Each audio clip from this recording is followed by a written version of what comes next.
Yeah, I tell you what. Um, when I look at the overall analysis of all the data, and when I take a look at um, what we have seen in trends, many things lead to cause for concern. You know how things are going on the global scene because of particular manipulations and contrivances in the economic arena for those who do the non-substance thing. Um, and as bad as things are, and about to really get worse, as we have been looking at how certain things are going with the games being played. At the end of the day, I see opportunity. Whenever there is chaos that's abounding,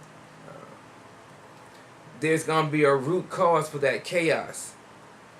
Get a firm grasp on what that is, and you'll be able to counter it, thus providing you with an opportunity to not merely ride out particular things, but also being able to use that to your advantage to actually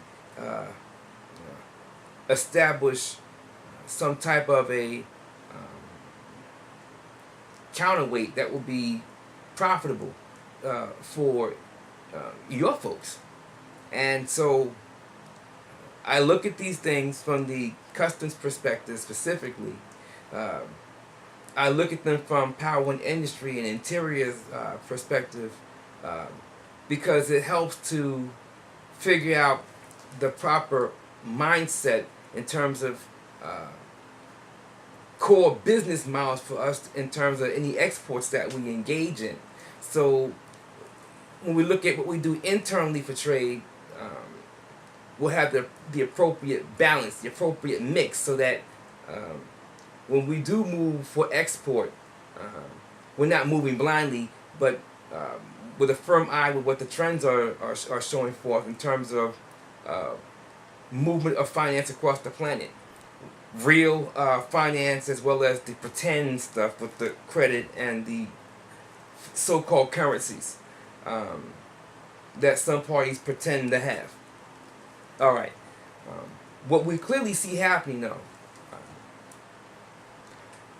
in the customs reports, they're speaking to the issue of what's inside of Department for the Journey, Travel, and Transport, Sea Department operations in terms of what they're presenting. And what they're presenting is, we were talking before about how consumer goods, the dry goods are down. That was last quarter.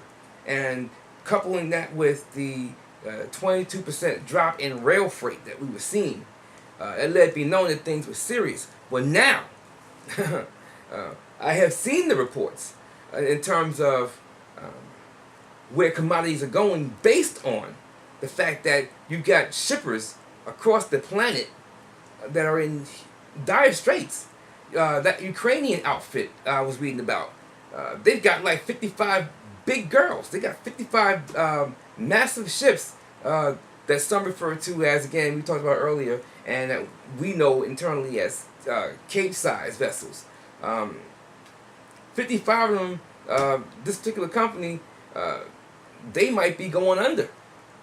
And you're seeing where you have 20 ships about to be laid idle that generally move iron ore and coal. Those 20 ships are responsible for moving about 5% of the global iron ore and coal supply. If you think you're going to see a slippage of 5% and the movement of those ores, and there's not going to be ramifications in terms of supply and demand, that's just not a tenable approach to take. It's going to be increases in pricing.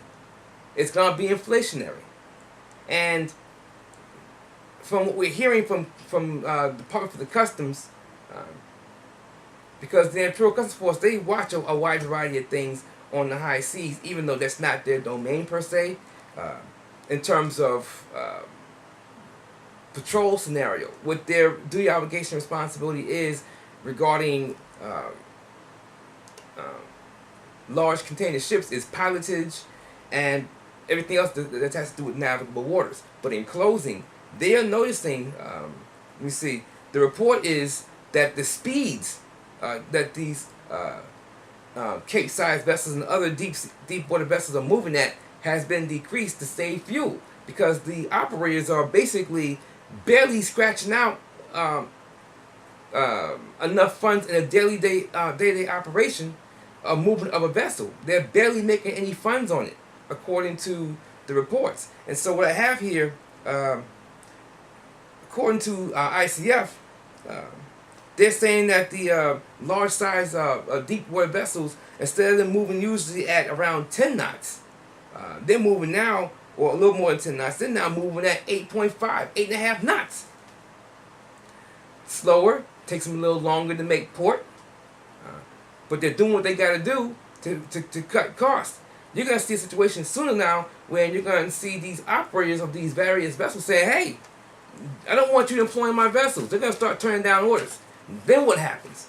Well, again, as we discussed, you're going to begin to see one dynamic affecting the others. If deep water trade is down, trucking is going to be down, and rail is going to be down in terms of the amount of tonnage being moved. And when you see that, there's less demand for those folks to work in that arena.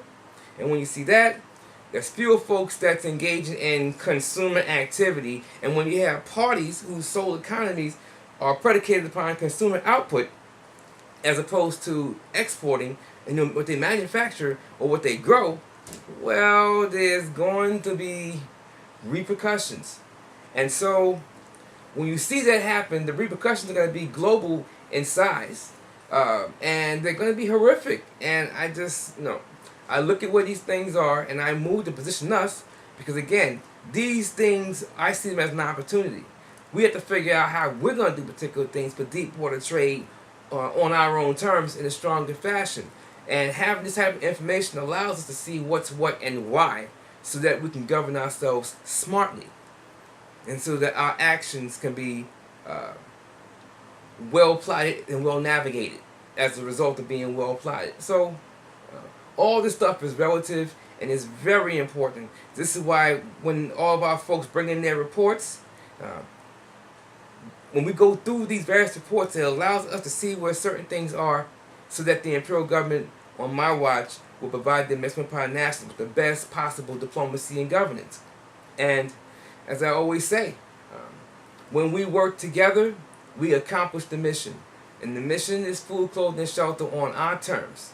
And our offspring, they have to be, and they are, in my view, incentive and motivation enough. And I thank the Most, I thank the Most High Creator that we have the wherewithal, the talent, and the skill. But we need more folks in this venue, because the job is getting bigger, and it's getting, it's getting to be untenable to do until, at certain levels without additional folks well trained. And so we're working many sides to get things going and maintaining the integrity of what we do, so our offspring benefit. It's a beautiful thing to be able to know what you got to do and be able to work towards that particular goal. But it's going to take all of us with appropriate training and dedication and commitment levels that are on par to make sure we get this job done.